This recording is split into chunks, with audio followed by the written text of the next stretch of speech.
Good afternoon. My name is Zahira Teacher, and I'll be your IELTS examiner for today's speaking test. I'd like to let you know that this session is being recorded for quality assurance and monitoring purposes. Could you please tell me your full name? Milana Ceferli. And what should I call you? Milana. Great. Thank you, Milan. Let's begin. In this first part, I'd like to ask you some questions about yourself. Let's start with childhood memories and growing up. Can you describe what your childhood was like? Okay. When we think about childhood, it's like a dreamy place. For me, the childhood is like something in my elementary school. After elementary school, I considered myself an adult. I was telling everybody I'm an adult. So elementary school was very interesting for me, especially in summers, because childhood memories are mainly about summers, because we don't have school and we get to do lots of interesting stuff and also travel. For me, my best day of childhood would be my birthdays because it was special days for me. I remember especially my 10th birthday. We were in a restaurant where there were lots of balloons, and I choose especially like heart-shaped balloons because I love them very much.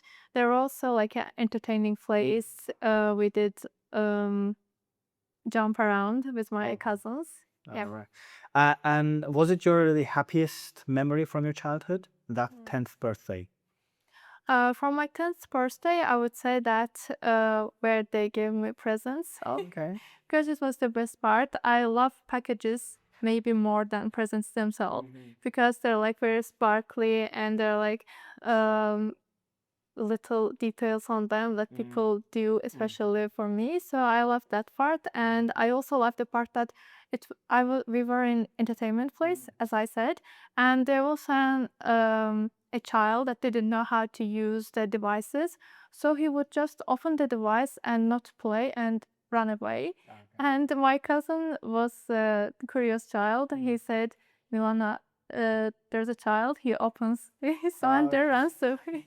And we went on and we played with the devices without paying anything. I love that part too. Great. I'd like to move on and ask you questions about healthcare and hospitals. Do you think people today take better care of their health compared to last decades? Hmm.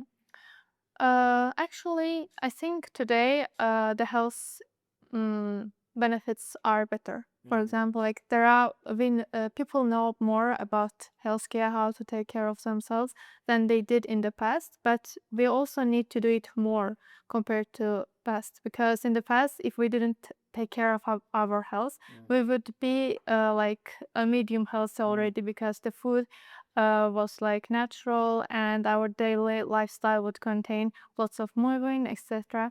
But today, even though the like everything is like improved in the health sector, people do need more checkups and things for them because our daily energy spending is less and also our foods are not as natural. So yeah. Do you consider yourself a healthy individual?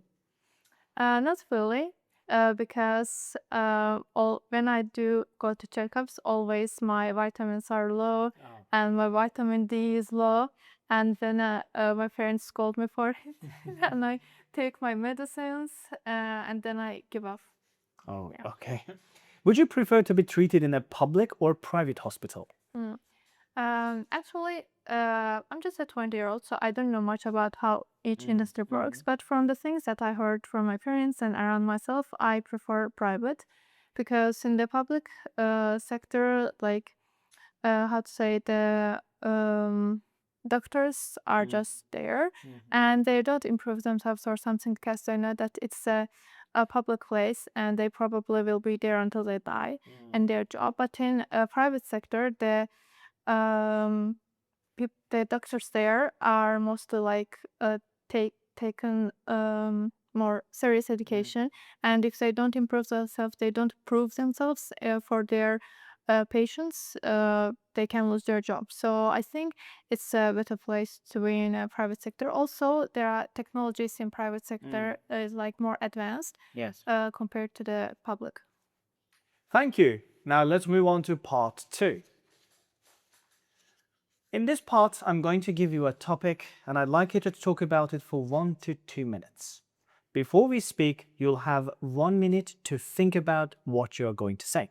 You can make notes if you wish. Do you understand? Yeah. Great. Great.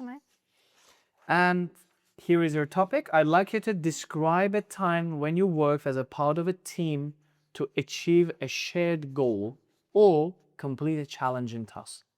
Here is your topic card. Here is a pen to take notes. And your preparation time starts now.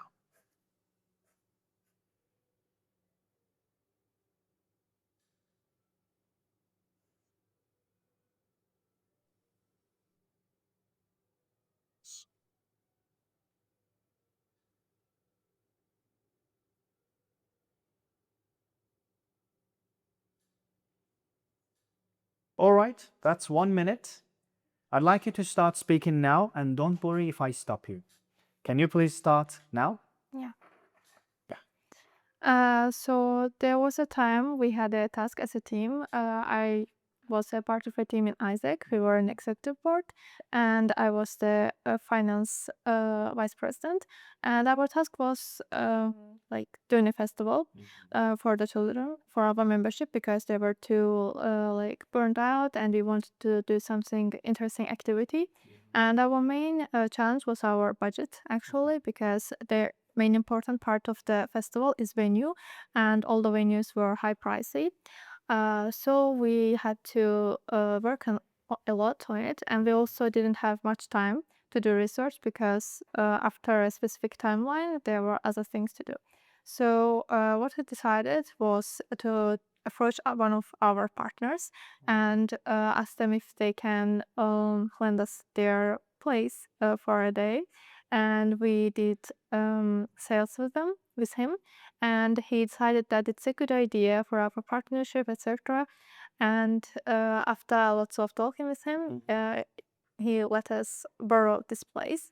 And after this main financial costs was out of our plate, we could focus on other things such as decorating the place and making like tickets, like also attracting our membership to join this festival. And yeah, after doing all this, I saw that there was nothing interesting in this festival. Like it's just venue, it's just music, and there's like not much mm, um, things to play with. So I decided to do something interesting also. And there was a time we did like face masks. They paint on your face the interesting details. And I did approach them and asked them to do something for us because we knew them. Thank you. What would you do differently about that project if you were given the opportunity? I would actually do more activities in the festival. For example, like they do in the parties, like they throw straw balls into the cups, and if they can drink, etc. We could do this too, and there could be something. The partner said that we can't do jumping or like things like that. That's why we couldn't do lots of our activities, but we could do like maybe like on like board activities more. And what I liked is that he also gave free pizzas, and there was a small workshop in it, but it wasn't planned. I wish we could like really plan it beforehand. Okay. Could I have the card and the pen back, please? Thank you. Now, let's move on to part 3. We've been talking about teamwork and collaboration, and I'd like to discuss some broader questions related to this. What qualities do you think are most important in an effective leader? To be a leader is something different because you're leading different kind of people. They all have different mindsets. For me, what's important is being able to get along with them. Even though you're not in the same mindset with them, you have to try understand them, their point of view, and be a good listener to them. So then you can say what is needed and what do you want from them, and you can lead them without trying to understand them, and they will not feel listened. It is a bad like collaboration. I see. Do you think members of older generation are better leaders compared to members of younger generation? Hmm. They actually differ very much. Like, what is a good for me might be like good leader for me, might be not a good leader for someone else. The older generation thinks like leader should be like have more authority, should be more strict. For them, that is good leader. So they don't consider young leaders better because I think young leaders are more like agile. They're like more friendly to their members, and they don't think is this as a good leader characteristics. For me, as a part of young generation, I think it's being a better leader. Do you think being a good leader can be learned or you should be born with it? It's a very debatable question. We had debates about it a lot. So I think there are some qualities that come from like person itself, Okay. but it's mostly about what you learn. If you have like leadership qualities, like from childhood or something like that, and if you don't improve it, you don't learn how to talk to people, how to act with people. You are gonna be maybe a leader, but you're gonna be a hated leader because you don't know how to act with your members. You just have a natural leadership. You're not leading them, you're bossing around probably. So to be a good leader, I think you also need to learn lots of things, even though you are maybe you have some personal qualities that make it help it to learn better or learn it like for a long time maybe, but you need to work on yourself. Who are better leaders, males or females?